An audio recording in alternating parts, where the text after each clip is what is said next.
Hi viewers, welcome to video 4 in this MK6 Escort van conversion and restoration project. Just to show you where I'm up to now. I think in video 3 I was just getting around to pulling dash out. That were an absolute nightmare, and I'm going to tell you why. Because where's my torch gone? I got all the screws out I could find, and I thought, that's it, I've cracked it, I've got all the screws out. Where the hell's my torch gone now? Here we go. Oh bugger, that's been left on for 2 days, so that'll be flat.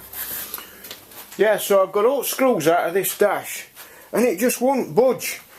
Anyway, I went on one of the forums, and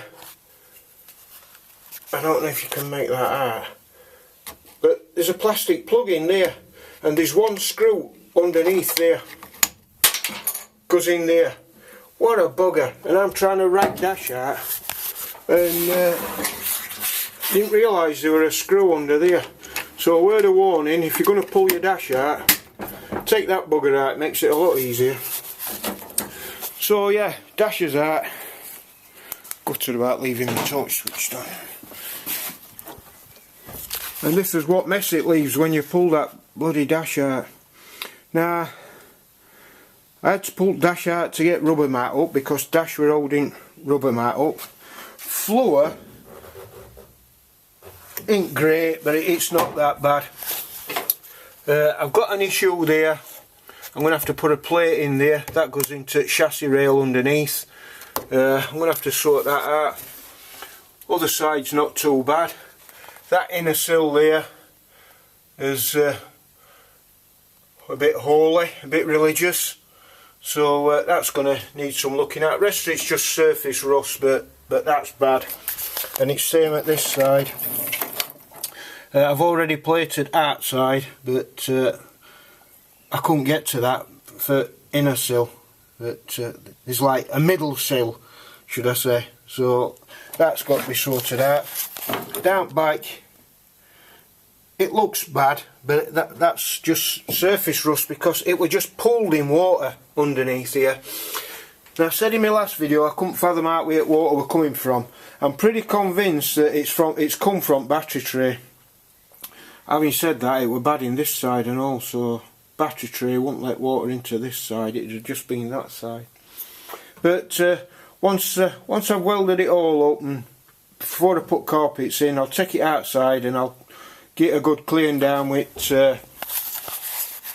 hose pipe, and that should show us where water's going. It's, thinking about it now, it's probably door seals.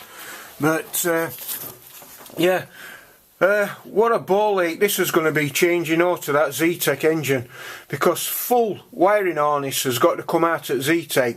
Now Z-Tech has an ECU, a brain, and these diesels don't have one. And on Z-Tech, brain goes down that side, and obviously this don't have it, so I've got to change all wiring harness. But this wiring harness, it's all one piece. Normally on modern cars, wiring harness, it's in sections and it's held together with multi-plugs. Not on this, no chance. So all this wiring harness, it's got, and it's as hard as iron to try and bend and do what we. Comes in through that rubber bung there. That's how we get to inside the car. But in reality, it ought to have been on multi-plugs, so you could split it into sections. But oh no, not on Escort. All in one, and make you struggle and get it through. Same on this inner wing here. You can't see, I haven't got my torch, but there's another rubber bung there. So that's going to be a right handful. And to be honest with you, that's only part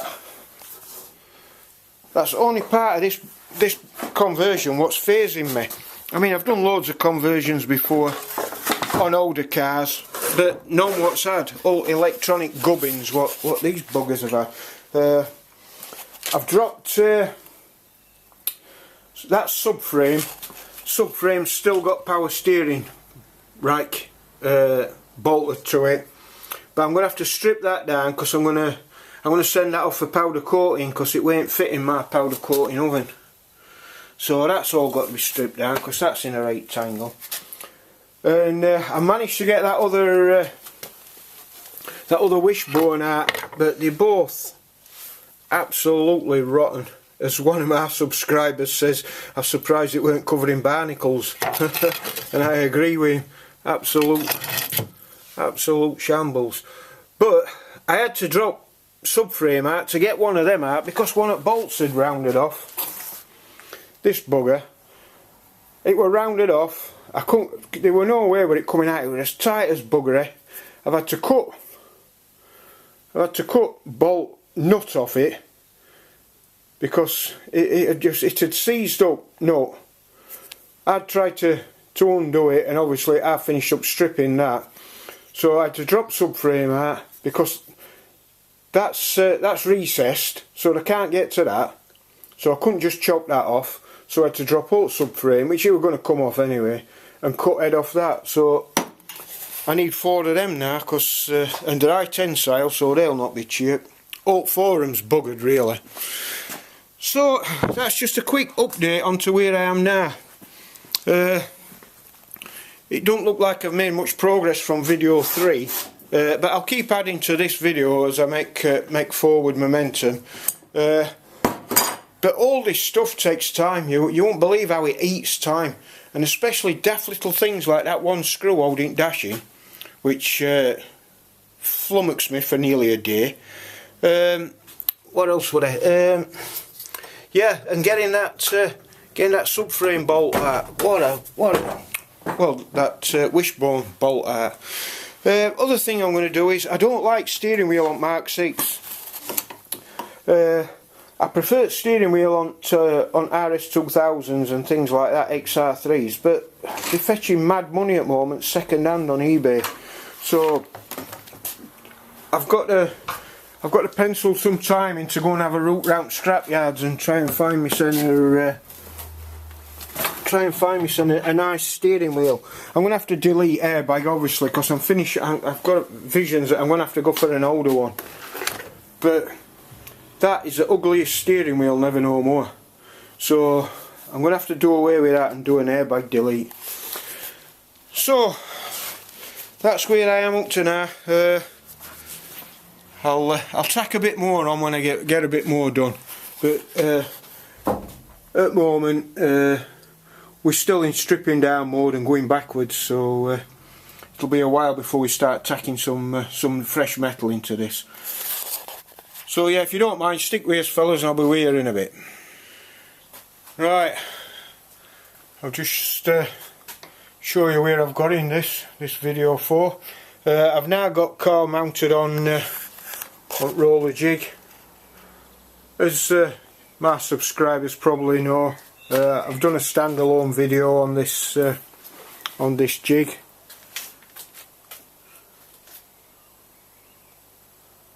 Quite impressed with it, well, really impressed with it. So it's made my job a hell of a lot easier. So after 6 hours, yeah, believe it or not, 6 hours of scraping, I've nearly got all front end with underseal off. Well, I call it underseal. This weren't really underseal, it's tunnel part, that is underseal. But all this, it were basically oh god, I forgot to call it now. Oh go on, got brain freeze. Seam sealer, that's the word I was looking for. It were as thick as out in some places. That's how thick it were. Absolutely incredible. It were nearly 10mm thick in places. It were a right cow to get off. So yeah, I've had a scrape. So bad parts I weren't expecting. I don't know if you can see. That's rusted through on that chassis rail. You couldn't see that because all this were covered in that it's gone through there, yeah. It were all covered in seam sealer, so it didn't look that bad. So that's going to be a right lump, and only trouble is you probably can't see, but that's where chassis number is there, so I've got to keep that there chassis number, so I've got to replace that without losing my chassis number and making it look like it's been ringed. So yeah, this is driver's side. I've not done bike. I've not got any under seal off of this. This is sort of under seal, but it's really crap. So that spring hanger's got a great big hole in it. It should have an hole in it anyway, but it shouldn't be as big as that. If you look on other one, that's how big they should be, them two. They're proper size, but that one's huge. So bike's not too bad, I say not too bad. I've got to scrape all this crud off, and we'll find out just how bad it really is once we get to poking about. But a couple of holes there, one there, opposite side there. So yeah, plenty of work. So like I say, that's driver's footwell. It's been dinted in there. It looks like it's been lifted on a jack, and it's damaged all floor, so I've got to panel beat that back into some sort of shape. Down on here there's some oils. Oh, here we go. So yeah, that's where its chassis rail ends, and it goes into a great big oil there. All inner sill's buggered. But now I've got it like this, compared with scromming about on the floor like I were, it's going to be pretty straightforward. So yeah, that's where I am at the moment.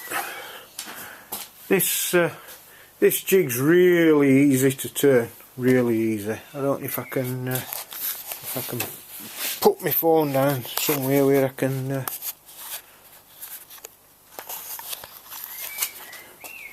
see if we can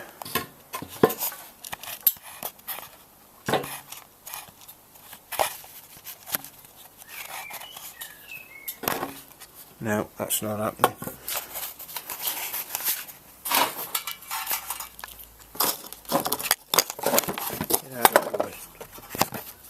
So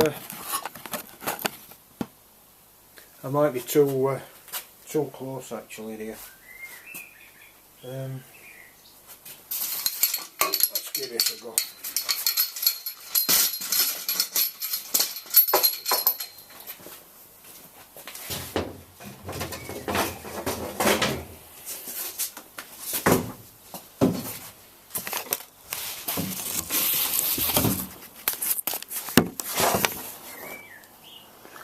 Right, I'll just drop it back horizontally here.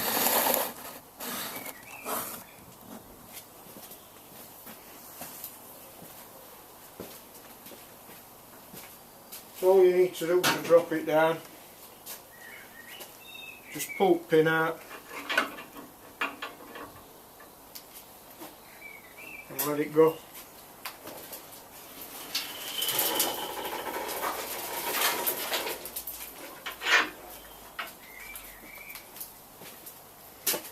That's it, back in its original position. I'll leave it like that overnight, just so it's not under any strain, and if it does decide it's going to fall anywhere, it hasn't got as far to fall.